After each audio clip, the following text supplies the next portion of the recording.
ಭಾರತದ ಮೇಲೆ ವಿಧಿಸಲಾಗಿದ್ದ ಶೇಕಡಾ 50ರಷ್ಟು ಭಾರಿ ಸುಂಕವನ್ನ ಅಮೆರಿಕ ಕೇವಲ ಶೇಕಡಾ 18ಕ್ಕೆ ಇಳಿಸಿದೆ. ಪ್ರಧಾನಿ ನರೇಂದ್ರ ಮೋದಿ ಅವರೊಂದಿಗಿನ ದೂರವಾಣಿ ಸಂಭಾಷಣೆಯ ನಂತರ ಅಮೆರಿಕ ಅಧ್ಯಕ್ಷ ಡೊನಾಲ್ಡ್ ಟ್ರಂಪ್ ಸ್ವತಃ ಭಾರತದೊಂದಿಗಿನ ವ್ಯಾಪಾರ ಒಪ್ಪಂದವನ್ನ ಸಾಮಾಜಿಕ ಮಾಧ್ಯಮದಲ್ಲಿ ಘೋಷಿಸಿದ್ದಾರೆ. ಭಾರತ ಈಗ ಶೇಕಡಾ 50ರಷ್ಟು ಸುಂಕಕ್ಕೆ ಒಳಪಡುವುದಿಲ್ಲ, ಶೇಕಡಾ 18ರಷ್ಟು ಸುಂಕಕ್ಕೆ ಒಳಪಡುತ್ತೆ ಅಂತ ಸೋಷಿಯಲ್ ಮೀಡಿಯಾದಲ್ಲಿ ಹೇಳಿಕೊಂಡಿದ್ದಾರೆ. ಸುಂಕ ಕಡಿತಕ್ಕೆ ಟ್ರಂಪ್ಗೆ ಧನ್ಯವಾದ ಹೇಳಿ ಪ್ರಧಾನಿ ನರೇಂದ್ರ ಮೋದಿ ಟ್ವಿಟರ್ನಲ್ಲಿ ಪೋಸ್ಟ್ ಕೂಡ ಮಾಡಿದ್ದಾರೆ. ಆದಾಗ್ಯೂ ಈ ಹಠಾತ್ ಘೋಷಣೆ ಡೊನಾಲ್ಡ್ ಟ್ರಂಪ್ ಇದ್ದಕ್ಕಿದ್ದಂತೆ ಭಾರತದೊಂದಿಗೆ ವ್ಯಾಪಾರ ಒಪ್ಪಂದಕ್ಕೆ ಹೇಗೆ ಒಪ್ಪಿಕೊಂಡ್ರು ಅನ್ನುವಂತಹ ಪ್ರಶ್ನೆಯನ್ನ ಹುಟ್ಟುಹಾಕಿದೆ. ಅಮೆರಿಕದ ಸುಂಕಗಳಲ್ಲಿ ಇಷ್ಟು ಗಮನಾರ್ಹ ಕಡಿತದ ಹಿಂದಿನ ಕಾರಣವಾದರೂ ಏನು? ಈ ಪ್ರಶ್ನೆಗಳನ್ನ ಹುಟ್ಟುಹಾಕ್ತಾ ಇದೆ. ಭಾರತದೊಂದಿಗಿನ ವ್ಯಾಪಾರ ಒಪ್ಪಂದದ ಬಗ್ಗೆ ಡೊನಾಲ್ಡ್ ಟ್ರಂಪ್ ಹಾಗಾದ್ರೆ ಏನ್ ಹೇಳಿದ್ದಾರೆ?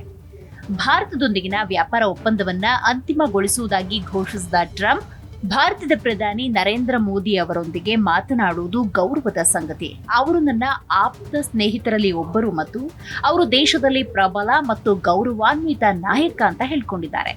ವ್ಯಾಪಾರ ಮತ್ತು ರಷ್ಯಾ ಮತ್ತು ಉಕ್ರೇನ್ನೊಂದಿಗಿನ ಯುದ್ಧವನ್ನ ಕೊನೆಗೊಳಿಸುವುದು ಸೇರಿದ ಹಾಗೆ ಹಲವಾರು ವಿಷಯಗಳ ಬಗ್ಗೆ ನಾವು ಚರ್ಚಿಸಿದ್ದೇವೆ.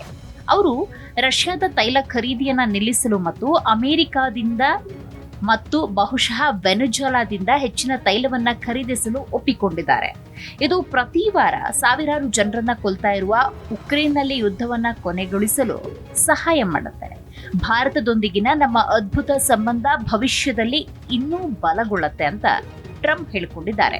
ಡೊನಾಲ್ಡ್ ಟ್ರಂಪ್ ಅವರ ಘೋಷಣೆಯ ನಂತರ ಪ್ರಧಾನಿ ನರೇಂದ್ರ ಮೋದಿ ಸಾಮಾಜಿಕ ಮಾಧ್ಯಮದಲ್ಲಿ ಈ ಒಪ್ಪಂದವನ್ನ ಹಂಚಿಕೊಂಡಿದ್ದಾರೆ.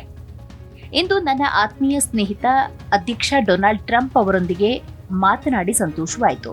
ಮೇಡ್ ಇನ್ ಇಂಡಿಯಾ ಉತ್ಪನ್ನಗಳ ಮೇಲಿನ ಸುಂಕವನ್ನ ಈಗ 18% ಕಡಿಮೆ ಮಾಡಲಾಗುವುದು ಅನ್ನುವ ಭರವಸೆ ನನಗೆ ಸಂತೋಷವಾಗಿದೆ. ಭಾರತದ 1.4 ಬಿಲಿಯನ್ ಜನರ ಪರವಾಗಿ ಈ ಅದ್ಭುತ ಘೋಷಣೆಗಾಗಿ ಅಧ್ಯಕ್ಷ ಡೊನಾಲ್ಡ್ ಟ್ರಂಪ್ ಅವರಿಗೆ ನನ್ನ ಆಳವಾದ ಕೃತಜ್ಞತೆಯನ್ನ ವ್ಯಕ್ತಪಡಿಸುತ್ತೇನೆ ಅಂತ ಹೇಳಿಕೊಂಡಿದ್ದಾರೆ. ಎರಡು ಪ್ರಮುಖ ಆರ್ಥಿಕತೆಗಳು ಮತ್ತು ವಿಶ್ವದ ಅತಿದೊಡ್ಡ ಪ್ರಜಾಪ್ರಭುತ್ವಗಳು ಒಟ್ಟಾಗಿ ಕೆಲಸ ಮಾಡಿದಾಗ ಅದು ನಮ್ಮ ಜನರಿಗೆ ಪ್ರಯೋಜನವನ್ನ ನೀಡುತ್ತೆ ಮತ್ತು ಪರಸ್ಪರ ಪ್ರಯೋಜನಕಾರಿ ಸಹಕಾರಕ್ಕಾಗಿ ಹಲವಾರು ಅವಕಾಶಗಳನ್ನು ತೆರೆಯುತ್ತೆ ಅಂತ ಪ್ರಧಾನಿ ನರೇಂದ್ರ ಮೋದಿ ಬರೆದುಕೊಂಡಿದ್ದಾರೆ. ಟ್ರಂಪ್ ಅವರನ್ನ ಹೊಗಳಿದ ಪ್ರಧಾನಿ ನರೇಂದ್ರ ಮೋದಿ, ಅಧ್ಯಕ್ಷ ಟ್ರಂಪ್ ಅವರ ನಾಯಕತ್ವ ಜಾಗತಿಕ ಶಾಂತಿ, ಸ್ಥಿರತೆ, ಸಮೃದ್ಧಿಗೆ ನಿರ್ಣಾಯಕ ಅಂತ ಹೇಳಿದ್ರು. ಶಾಂತಿಗಾಗಿ ಅವರ ಪ್ರಯತ್ನಗಳನ್ನ ಭಾರತ ಸಂಪೂರ್ಣವಾಗಿ ಬೆಂಬಲಿಸುತ್ತೆ. ನಮ್ಮ ಪಾಲುದಾರಿಕೆಯನ್ನ ಹೊಸ ಎತ್ತರಕ್ಕೆ ಕೊಂಡೊಯ್ಯುವುದಕ್ಕೆ ಅವರೊಂದಿಗೆ ಕೆಲಸ ಮಾಡಲು ನಾನು ಎದುರು ನೋಡುತ್ತಿದ್ದೇನೆ ಅಂತ ಹೇಳಿಕೊಂಡಿದ್ದಾರೆ. ಹಾಗಾದ್ರೆ ಡೊನಾಲ್ಡ್ ಟ್ರಂಪ್ ಇದ್ದಕ್ಕಿದ್ದಂತೆ ಹಿಂದೆ ಸರಿದದ್ದಾದ್ರೂ ಯಾಕೆ? ಟ್ರಂಪ್ ಅವರ ಹಠಾತ್ ಘೋಷಣೆಯ ಹಿಂದೆ ಹಲವಾರು ಕಾರ್ಯತಂತ್ರಗಳು ಮತ್ತು ಆರ್ಥಿಕ ಕಾರಣಗಳಿವೆ. ಅಮೆರಿಕ ಅಧ್ಯಕ್ಷ ಡೊನಾಲ್ಡ್ ಟ್ರಂಪ್ ತಮ್ಮನ್ನ ಜಾಗತಿಕ ಒಪ್ಪಂದದಾರ ಅಂತ ಬಿಂಬಿಸಿಕೊಳ್ಳಲು ಬಯಸುತ್ತಾರೆ.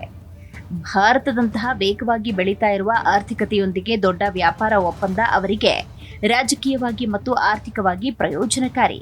ಮಗದೊಂದು ಕಡೆ ಭಾರತ ಇತ್ತೀಚೆಗೆ ಯುರೋಪಿಯನ್ ಒಕ್ಕೂಟದೊಂದಿಗೆ ಒಂದು ಪ್ರಮುಖ ವ್ಯಾಪಾರ ಒಪ್ಪಂದಕ್ಕೆ ಸಹಿ ಹಾಕಿದೆ.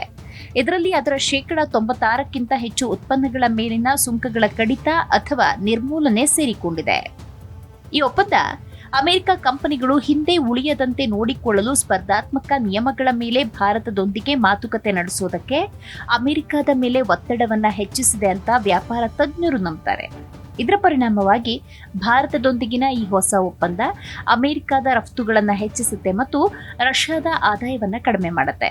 ಟ್ರಂಪ್ ಈ ಒಪ್ಪಂದವನ್ನ ರಷ್ಯಾ ಉಕ್ರೇನ್ ಯುದ್ಧಕ್ಕೂ ಲಿಂಕ್ ಮಾಡಿದ್ದಾರೆ. ಭಾರತ ರಷ್ಯಾದ ತೈಲವನ್ನ ಖರೀದಿಸುವುದನ್ನು ನಿಲ್ಲಿಸಿ ಅಮೆರಿಕದ ತೈಲಕ್ಕೆ ಬದಲಾಯಿಸಿದ್ರೆ ಅದು ಯುದ್ಧವನ್ನ ಕೊನೆಗೊಳಿಸಲು ಸಹಾಯ ಮಾಡುತ್ತೆ ಅಂತ ಹೇಳ್ಕೊಂಡಿದ್ದಾರೆ. ಆದಾಗ್ಯೂ ರಾಷ್ಟ್ರೀಯ ಹಿತಾಸಕ್ತಿಗಳ ಆಧಾರದ ಮೇಲೆ ತನ್ನ ಇಂಧನ ಅಗತ್ಯಗಳನ್ನ ನಿರ್ಧರಿಸುವ ದೀರ್ಘಕಾಲದ ನೀತಿಯನ್ನ ಭಾರತ ಹೊಂದಿದೆ. ಇದನ್ನ ಗಮನಿಸಿದ್ರೆ ಟ್ರಂಪ್ ಅವರ ಹೇಳಿಕೆ ಈ ಸಮಯದಲ್ಲಿ ಏಕಪಕ್ಷೀಯವಾಗಿ ಕಾಣುತ್ತೆ.